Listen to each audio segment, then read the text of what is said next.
سوال یہ کہ اگر باپ کی زندگی میں کوئی بھی بھائی مکان پر جو کہ باپ کی جائیداد ہو خرچہ کرے یا کوئی کیمرہ وغیرہ بنوائے یا اور دیگر کام کروائے تو کیا وہ اس کے بدلے میں باپ کے مرنے کے بعد وراثت میں کمرہ وغیرہ بنوائے، باپ کے مرنے کے بعد وراثت میں سے وہ رقم جو اس وقت اس نے مکان پہ خرچ کی تھی کیا کٹوتی کر سکتا ہے یا اس کو وہی حصہ ملے گا جو شریعت نے کہا ہے؟ دیکھو، باپ کی زندگی میں بھائی نے مکان پر باپ کے مکان پہ کمرے وغیرہ بنوائے ہیں، یہ بہت سوال آتا ہے کہ ابا کی زندگی میں ابا کے مکان پہ پورا پورشن بنا دیا، کمرے بنا دیے، تو اس میں اگر ابا کے گھر میں ریپیئرنگ کا جتنا بھی کام کیا ہے وہ تو واپس نہیں ہوگا، سارا فری پاکٹ کا وہ ثواب سمجھا جائے گا۔ نلکے لگا دیے، ٹائلیں لگا دیں، کمرہ ٹوٹ رہا تھا یا واش روم کو ریپیئر کر دیا یا نیا واش روم بنا دیا، سب فری پاکٹ کا ہے، سمجھ رہے ہو؟ مرنے کے بعد وراثت اتنی ملے گی جتنی دوسرے بھائیوں کو ملے گی۔ البتہ اگر کسی نے پورا اپنے پیسوں سے اوپر پورشن بنا دیا، ایک بھائی نے پورا الگ سے پورشن بنا دیا، سارا اپنا پیسہ خرچ کیا اس میں، پورا پورشن گھر بنا دیا اوپر، پھر یہ گھر کا مالک نہیں، نیچے والا بیٹا، یعنی نیچے والا بیٹا نہیں، وہ بیٹا جس نے یہ پورا پورشن بنایا ہے وہ اس اوپر والے پورشن کا مالک ہے۔ لیکن اب مالک ہو کے ہوگا کیا؟ کیونکہ چھت کس کی ہے؟ ابا کی۔ تو یوں کہا جائے گا کہ اس لڑکے نے، اس بیٹے نے ابا سے چھت عاریتن استعمال کے لیے لی ہوئی ہے، اور ابا کی چھت پہ مکان بنایا ہے۔ کسی کی بھی چھت عاریتن استعمال کے لیے لی جا سکتی ہے نا، اس پہ آپ چارپائی ڈال کے بیٹھ جاؤ یا پورا گھر کھڑا کر کے بنا کے کھڑا کر لو اس پہ۔ تو عاریت کہتے ہیں استعمال کے لیے کسی کی چیز لے لینا، جیسے لوگ ایک دوسرے کی بائک لے جاتے ہیں کہ یار مجھے ذرا بائک دے دے، میں دہی لینے جا رہا ہوں، یار ذرا جو ہے ایک دن کے لیے اپنا کمرہ دے دے رہنے کے لیے، فری میں جو چیز دی جاتی ہے نا، فری میں، کوئی رینٹ کے بغیر، تو جب چاہو واپس لے لو، آپ کو یہ اختیار ہوتا ہے، جب چاہو وہ واپس لے لو، حتیٰ کہ اگر اس میں کوئی ایگریمنٹ ہو تو وہ بھی شرعاً کالعدم ہے۔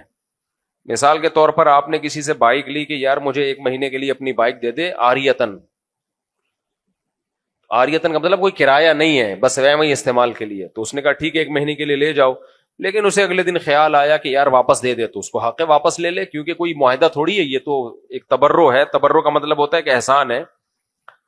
تو اب باپ کا گھر تھا نیچے کا، ایک بیٹے نے اوپر گھر بنا لیا، تو یوں کہا جائے گا شرعی طور پر کہ بیٹے نے باپ کی چھت کو بطور عاریت کے استعمال کیا ہے، اور میں نے بتایا جو چیز بطور عاریت کے استعمال ہوتی ہے، تو جس کی چیز استعمال ہو رہی ہے اس کو ہر وقت شریعت نے یہ رائٹ دیا ہے کہ وہ اس کو بولے کہ یہ خالی کرو۔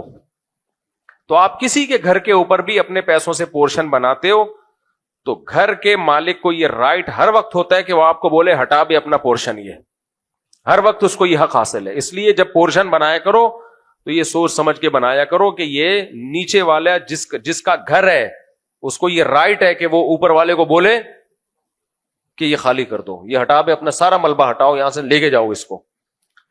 تو جو نیچے کا مالک ہے بشرطے کہ ملکیت پہلے ہو اور گھر پھر آپ نے بعد میں بنایا ہو، تو اس کو یہ رائٹ حق حاصل ہے کیونکہ اس کی چھت استعمال ہو رہی ہے۔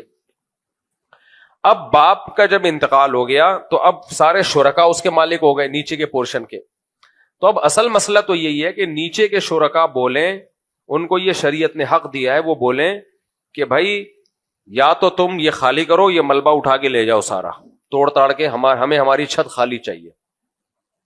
تو اصل مسئلہ تو یہی ہے، لیکن چونکہ اس میں اوپر والے کا نقصان بہت ہوتا ہے، بعض چیزیں قانونی تو ہوتی ہیں، شرعاً جائز بھی ہوتی ہیں، لیکن مشورہ نہیں دیا جاتا اس کا۔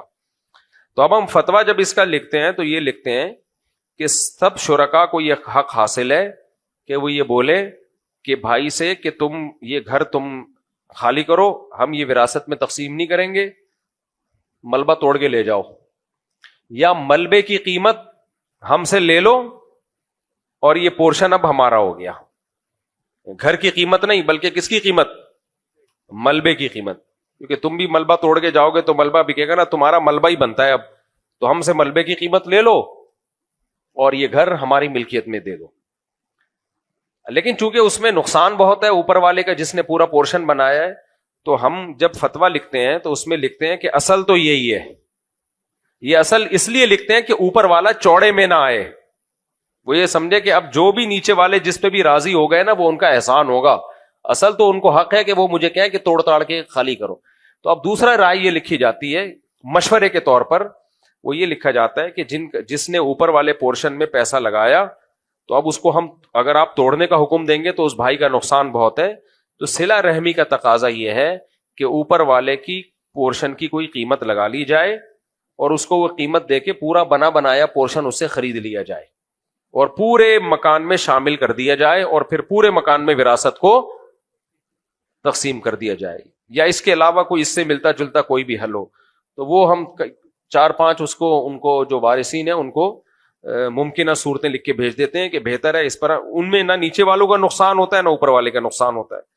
بھائی اصل مقصد تو یہ کہ نیچے والے کو بھی نقصان نہ ہونا, تو ایسی پھر ہم چند کنڈیشن لکھ کے دے دیتے ہیں بھائی یا تو اس پہ عمل کر لو یا اس پہ عمل کر لو یا اس پہ عمل کر لو یا اس پہ عمل کر لو, اس میں دونوں کا کوئی نقصان نہیں ہے.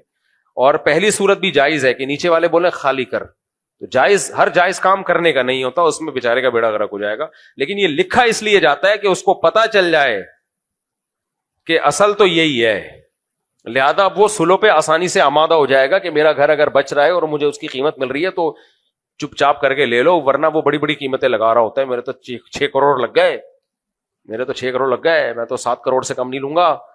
تو ایسے بدماش کو بتایا جائے گا بھائی تیرا حق تو ملبے میں ہے, کسی اور کی زمین پہ چھت پہ تو نے گھر بنایا ہوا ہے, تو جس کی چھت ہے اس کو یہ حق حاصل ہے توڑ تاڑ کے لے جا. تو پھر وہ انسان کا بچہ بنتا ہے, بولتا ہے جتنے مل رہے ہیں اتنا لے لو. یہ ہو گیا میرے بوئی. اس لیے اوپر والے پورشن میں گھر بنانے سے پہلے نا کسی مفتی سے مشورہ لے لیا کرو. لوگ دنادن خرچ کر رہے ہوتے ہیں, بعد میں جب مسئلہ آتا ہے تو آنکھوں کے سامنے اندھیرا آنے لگتا ہے. تو جب تم کسی کی زمین پہ گھر, یہ لوگوں کی زمینوں پہ بھی لوگ گھر بنا رہے ہوتے ہیں. زمین جناب بڑے بھائی کی ہے, چھوٹے بھائی نے گھر بنا دیا اس میں. اب بعد میں دماغ مفتیوں کا بھی کھایا ہوا ہے کہ وراثت کیسے تقسیم ہوگی. وراثت ایسے تقسیم ہوگی کہ نیچے کے بھائی کی زمین ہے, تم نے اگرچہ اس کی اجازت سے گھر بنایا ہے تو بن گیا گھر, لیکن اس کو یہ ہر وقت حق حاصل ہے, وہ بولے میری زمین خالی کر, اپنا گھر لے کے جائے یہاں سے. تو نارمل حالات میں تو وہ یہ نہیں کہتا, کوئی قیمت طے کر لیتے ہیں, لیکن جب لڑائی ہوتی ہے تو پھر وہ یہ کہتا ہے, جب لڑائی ہوتی ہے جھگڑا ہوتا ہے پھر کہتا ہے ہٹا, پھر مفتی اسی کا ساتھ دے گا جس کی زمین ہے. نہیں آ رہی سمجھ میں بات. میرا نام محمد یوسف ہے اور میرے باپ کا نام. دیکھو یہ مالی معاملات میں نا بہت سیدھا رہنا چاہیے. میں نے پتا ہے کیا وصیت نامہ جو لکھا ہوا ہے میں بتاتا رہتا ہوں نا تاکہ آپ لوگ کو بھی عبرت ہو. اب ظاہر ہے میں جب مروں گا تو اتنے پیچھے وارثین ہوں گے, تو ان کو جھگڑے سے بچانے کے لیے, حالانکہ مجھے امید ہے کوئی نہیں جھگڑے گا آپس میں انشاءاللہ, لیکن ہم تو پورا انتظام کریں نا. میں نے گھر کی چیزوں کا بھی لکھا ہوا ہے کہ کون سے گھر میں کس کی چیز کس کی ہے. تو اس میں نے لکھا ہوا ہے کہ میرے گھر میں جتنا سامان ہے وہ جو زوجہ اس گھر میں رہ رہی ہے سارا اسی کی ملکیت میں ہے, تاکہ اس میں وراثت کا مسئلہ ہی کھڑا نہ ہو کہ ملکیت میں دے دیا سارا فرنیچر, فریج, چولہے مولے جو بھی ہے. اب میں نے کیا قبر میں لے کے جانا ہے؟ بھائی جس زوجہ کا ہے وہ سارا فرنیچر اسی کا ہے. تو اب میں مروں گا تو بھائی اس میں تو وراثت ہے ہی نہیں ہے, تو گھر والوں کا ہے. وہ جب مریں گے تو پھر وہ ٹینشن, وہ میرے مرنے کے بعد جو بڑھتی ٹینشن ہے میرے اس سے کیا لینے دینا. ہمارے لیے تو الگ سے ٹینشن کھڑی ہوئی ہوگی آخرت میں کہ بخشش ہو جائے. یعنی وہ ٹینشن سے بچنا تو میرے بس میں نہیں ہے نا. میں تو یہی کر سکتا ہوں کہ میں جب مروں تو میرے مال میں کوئی جھگڑا نہ ہو. تو میں نے بتایا ہوا ہے کہ بھائی جب میں مر جاؤں, وصیت لکھی ہوئی ہے, جب میں مر جاؤں گا تو پہلے سے, مرنے کے بعد نہیں کہ میرے مرنے کے بعد یہ ان کا ہے, پھر یہ نہیں ہوتا. مرنے کے بعد تو پھر وراثت ہے, پھر وصیت باطل ہے ابھی سے. تو میں نے کہا میرے جس گھر میں جو بھی گھریلو سامان ہے وہ سارا کا سارا اسی زوجہ کو میں نے ابھی ملکیت میں دے دیا ہے. جو زوجہ جس گھر میں رہتی ہے وہ سارا سامان اس کو ابھی. یہ وصیت جائز نہیں ہے کہ میرے مرنے کے بعد وہ اسی زوجہ کا ہے, کیونکہ زوجہ تو وراثت میں حقدار ہوتی ہے, اور جو وراثت جس کو ملتی ہے اس کے لیے وصیت شرعن باطل ہوتی ہے. اس کے لیے آپ 1 روپے کی بھی وصیت نہیں کر سکتے کہ یہ اس کو دے دیا جائے. تو میں نے وصیت کی ہوئی ہے بھائی, میں مر گیا تو پہلے سے میں بتا دوں یہ ساری چیزیں میری ملکیت سے خارج ہیں. جتنی گھر میں چیزیں ہیں وہ سب گھر والوں کی ہے, سوائے اس کے کہ کوئی پیسے ویسے لاکر میں رکھے ہوئے ہوں یا کہ الماری میں, ایسا نہ وہ سب اٹھا کے ابھی صحیح لے لے. وہ پتہ چلا میں گھر میں گیا, شلوار کی جیب میں ہاتھ ڈالا, پیسے ہی نہیں ہے. گھر والوں نے کہا, آپ نے کہا تھا جو کچھ گھر میں ہے وہ سب تو میری شلوار کی جیب سے جو پیسے یا قمیض کی جیب سے جو, شلوار میں تو جیب نہیں ہے, قمیض کی جیب سے جو پیسے نکلے وہ کس کے ہیں؟ وہ میرے ہیں. تو یہ اپنے لیے بھی آسانی رکھو, گھر والوں کے لیے بھی آسانی رکھو بھائی. تو یہ سب چیزیں پہلے سے لکھ کے رکھنی چاہیے, ورنہ اتنی کنفیوژن ہوتی ہے. زیور بھی جو بھی کسی کے پاس ایسا بنی کا ہے بھائی. ہاں سر میرے ذاتی کپڑے کس کے ہیں؟ وہ میرے ہیں, تاکہ میں عزت سے پہن تو سکوں نا. لوگ بولیں گے بیوی کی پاجامہ پہن کے گھوم رہا ہے, بیوی کی قمیض پہن کے گھوم رہا ہے, وہ پھر کیا عزت؟ ٹوپی جہیز کی ہے, ایسا نہیں ہے. یہ سب جو ذاتی چیزیں وہ میری ہیں.